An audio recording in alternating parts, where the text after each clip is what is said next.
दोस्तों आज की इस वीडियो में हम बात करेंगे पॉलिटिकल का एक इम्पोर्टेंट टॉपिक पावर यानी शक्ति के बारे में।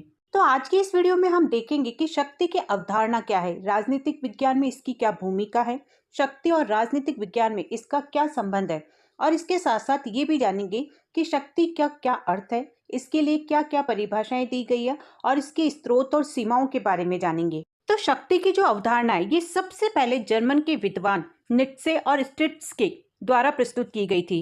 इनका ये मानना था कि हर संगठन के पीछे शक्ति का होना जरूरी है, तो इसके साथ साथ ही राज्य के अस्तित्व के लिए भी शक्ति जरूरी तत्व है। अब देखो, शक्ति राजनीति की सबसे महत्वपूर्ण अवधारणा है क्योंकि राजनीति का अर्थ संघर्ष को सुलझाने से संबंधित है। इसलिए किसी राजनीति समुदाय के अंदर शक्ति का बंटवारा ही ये तय करता है कि किस प्रकार के संघर्ष को सुलझाया जाता है और क्या सारे पक्ष संघर्ष को सुलझाने की शर्तों का पालन करेंगे। शक्ति की परिभाषाओं के संबंध में बहुत सारी परेशानियां हैं क्योंकि शुरुआत में ही हमारे सामने शक्ति, प्रभाव और सत्ता जैसे शब्दों की परिभाषाओं के विषय में सहमति नहीं थी। Robert Dahl, Harold D Lasswell और रोवेन ने शक्ति को प्रभाव के अर्थ में प्रयुक्त किया है। वहीं कौटिल्य ने शक्ति को बल प्रयोग के रूप में दर्शाया है, तो मार्गेनथाउ और कैटलिन ने शक्ति को नियंत्रण के अर्थ में प्रयुक्त किया है। और इधर हॉब्स ने अपनी पुस्तक लेवियाथन में शक्ति को सामान्य प्रवृत्ति बताते हुए लिखा है कि शक्ति की इच्छा मानव के अविच्छिन्न और अनवरत इच्छा है जिसका अंत मृत्यु होता है। अब फिर भी ये एक समस्या ही है कि शक्ति को साध्य माना जाए या साधन।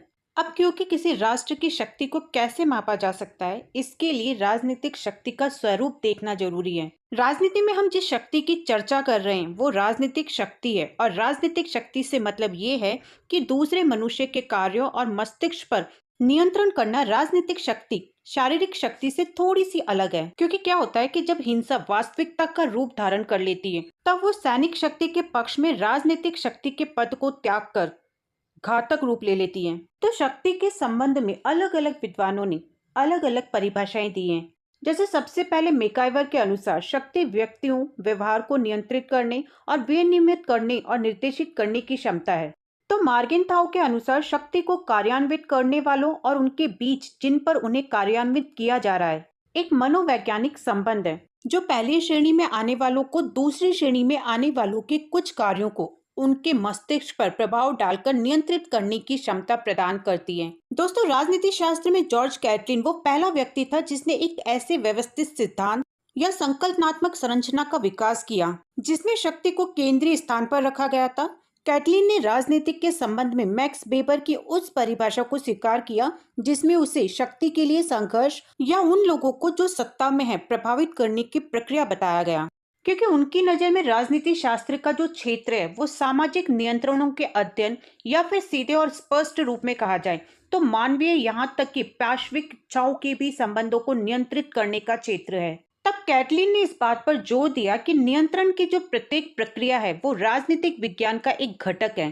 कैटलिन के अनुसार राजनीति शास्त्र नियंत्रण की उस स्थिति का अध्ययन है जो शक्ति प्राप्त करने के लिए एक मूलभूत पर अनभिज्ञात और प्रेरणा के द्वारा निर्धारित की जाती है। शक्ति की संकल्पना के अपने विश्लेषण में कैटलिन ने ये स्पष्ट कर दिया है कि शक्ति से उसका अर्थ प्रभुत्व की स्थिति या सैनिक शक्ति से नहीं है। इधर मार्गेनथाउ के अनुसार अंतरराष्ट्रीय राजनीति के चाहे अंतिम उद्देश्य कुछ भी क्यों ना हो, उसका तत्कालिक उद्देश्य शक्ति प्राप्त करना होता है। तब कैटलिन ने इस बात की आलोचना की और सुझाव दिया कि सहयोग भी शक्ति का एक रूप हो सकता है। अब शक्ति की संकल्पना का सबसे विस्तृत विश्लेषण हमें लॉसवेल और कैटलिन की रचनाओं में मिलता है। वो लिखते हैं कि शक्ति की संकल्पना संभवतः समस्त राजनीति विज्ञान की मूल संकल्पना है। राजनीतिक प्रक्रिया का अर्थ है शक्ति को आकार देना, शक्ति का वितरण करना और शक्ति का उपयोग करना। लॉसवेल ये बिल्कुल जरूरी नहीं मानते कि शक्ति के प्रयोग का आधार हमेशा सामान्य रूप में हिंसा पर आधारित होता है या फिर बल प्रयोग को हिंसा और शारीरिक क्रूरता के अर्थों में शक्ति की स्थिति का निचोड़ माना जा सकता है,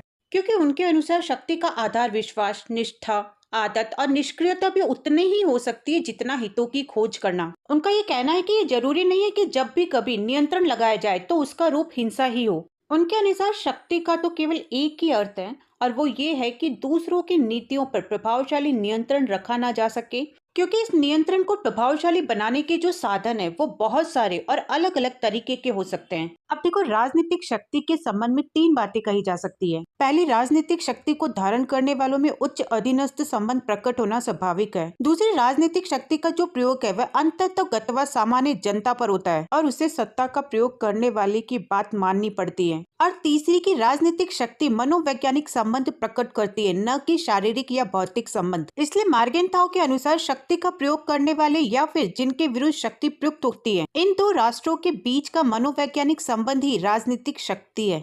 अब देखो, ऑर्गेन्स जो है ना, वो शक्ति को मेनली उसके नेगेटिव पहलू के रूप में ही देखते हैं, क्योंकि ऑर्गेन्स के अनुसार शक्ति ज्यादातर दूसरे राष्ट्रों को अनचाहा कार्य करने से रोकने की क्षमता का नाम है, और अगर देखा जाए तो उनसे मनचाहा कार्य कराने की क्षमता का नाम भी शक्ति है। इस तरीके से शक्ति नेगेटिव भी हो सकती है और पॉजिटिव भी हो सकती है। अब देखते हैं कि शक्ति और बल यानी पावर और फोर्स क्या होता है। हैरल्ड स्प्राउट और मार्गरेट स्प्राउट के अनुसार शक्ति का जो अर्थ है वो सैनिक शक्ति से है। इसके साथ साथ ही आइनिस क्लॉड ने भी शक्ति को अपने विश्लेषण का मुख्य विषय सैनिक पहलू को ही माना है, लेकिन मार्गेंथाउ ने सैनिक पहलू को अपनी शक्ति की परिभाषा से बाहर रखा है। और जब भी वो शक्ति की चर्चा करती है या शक्ति के बारे में बात करती है, तब उनका सीधा सा मतलब राजनीतिक शक्ति से होता है। शक्ति और बल प्रयोग यानी सैनिक शक्ति में सीधा सा अंतर ये है कि बल प्रयोग शक्ति का उपकरण है, क्योंकि यहाँ पर हम राजनीतिक शक्ति के बारे में बात कर रहे हैं। लेकिन अगर बल का प्रयोग किया जाता तो वहीं से राजनीतिक शक्ति का अंत हो जाता, क्योंकि बल का प्रयोग हिंसा पर आधारित है, जबकि शक्ति एक मनोवैज्ञानिक प्रभाव है। शक्ति अदृश्य होती है जबकि बल प्रयोग दृश्य है। इसलिए बायसर्टेड के शब्दों में शक्ति बल प्रयोग की योग्यता है, न कि उसका वास्तविक प्रयोग।